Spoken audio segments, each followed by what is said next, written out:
What is up, guys? I'm gonna be swapping in another Speeduino into my car today, so I just want to take you guys along for the ride. Stay tuned. So what we have here is a V0.3.2 Speeduino board. I'm going to be taking out the NO2C in my car because it's going to another vehicle. I had this one laying around, so I'm going to throw it on. Yeah, so pretty much that has the same features as the other Speeduinos. The only difference between that one and my NO2C is that this one has more fuel and spark channels. So we get 4 spark and 4 fuel channels. I'm going to be using a single VR conditioner on this one. It has 4 medium current outputs, if I'm not mistaken. Well, they're programmable, but from default they idle, fuel pump, VVT, and boost, if I recall correctly, but you can pretty much program them to do anything. Alright, so to get going with this, well, mine is a bit different because the regular V0.3 would have some screw terminals that are just running along here. Mine have some slightly different screw terminals, which are detachable like this. So you see, you can put your wires in there and then you can sort of like a quick disconnect, like so. Yeah, so to do this, what I went ahead and did, 22 gauge wire. I cut my wires about 2 feet long, and I pretty much just screwed them right into where they need to go. And this is the end result. The wires would be unevenly lengthed. If you start here and you go across, and from here you'll never get a straight end, so you'll have to trim it at this end. And then from there, this is the beauty of the V0.3 in that with this, it makes harness construction very easy. So almost no soldering is required. So from here you can pretty much chop off the end of your factory harness, remove your factory plug, and then from here this would pretty much be the wires coming from your harness, and then you can screw it directly into here. In my case, I using some new wires 2 feet long, so I need a patch, and then I'm going to add another connector here. I'm going to remove my factory connector altogether. Speaking of which, let me get the connector for you. Okay, so we're back. I'm going to be using this, I think they call this a 24-pin ATX extension cable. You can find them all over eBay. Pretty much this end can plug into here, but what it's meant to do, it's sort of meant to be just an extension cable. So what you can do is, since this plugs into here, you can cut this halfway, right? Cut it right here, and you can have one end, preferably maybe a female end, soldered into here. You can solder this directly if you're making a harness from scratch, that is. And then you can use this other end so that your harness will plug into your ECU. So this end will go to the ECU and the other one will be to your harness. Just gonna bridge through this and then we'll pick up and have some more progress. Okay, so now what I have done now, yes, so my wire was not labeled because it's just TXL 22 gauge, so I used some masking tape and a pen and I labeled every single wire. See if you can get in there.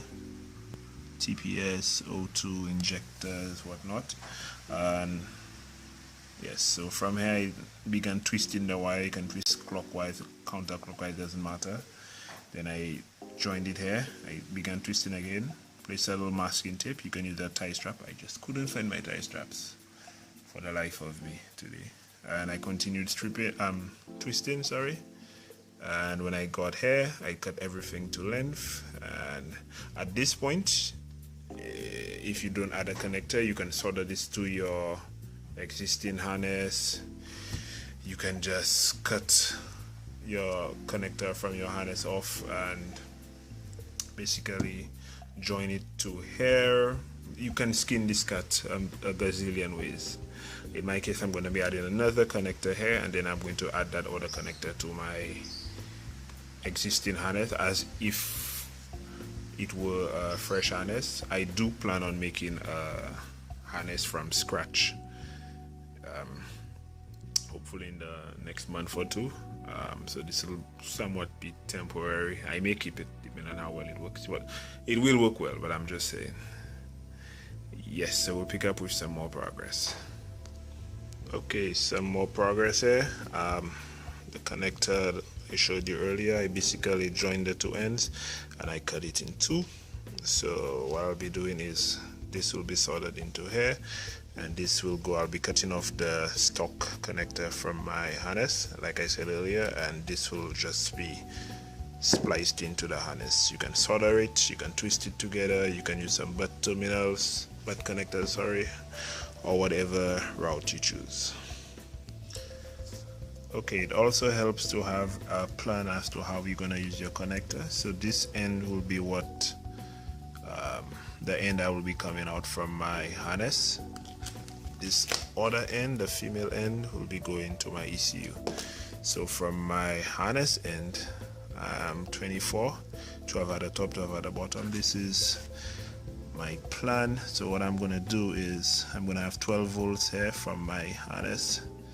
I'm going to have a second 12 volt here to power my my boost solenoid and my wideband. I'm going to have a ground for the ECU, a second ground for my wideband.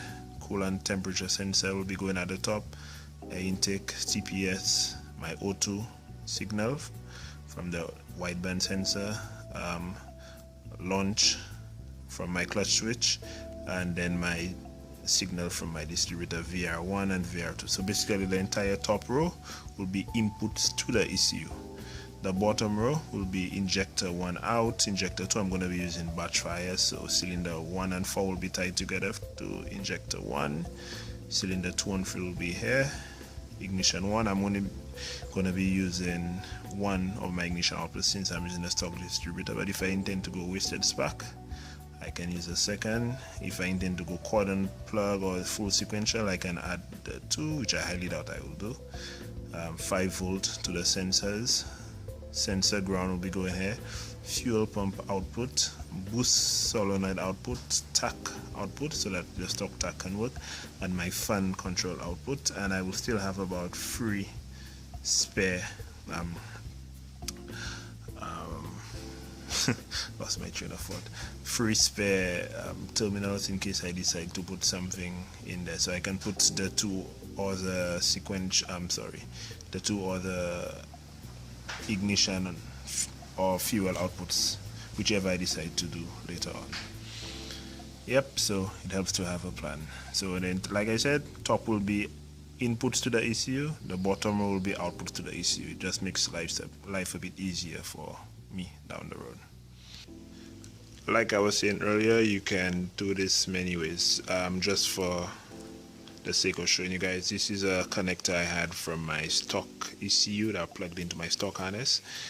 You basically cut out the connector, sorry, and if you want, you can pretty much just solder this to the back of here, and this will just plug directly into your factory harness.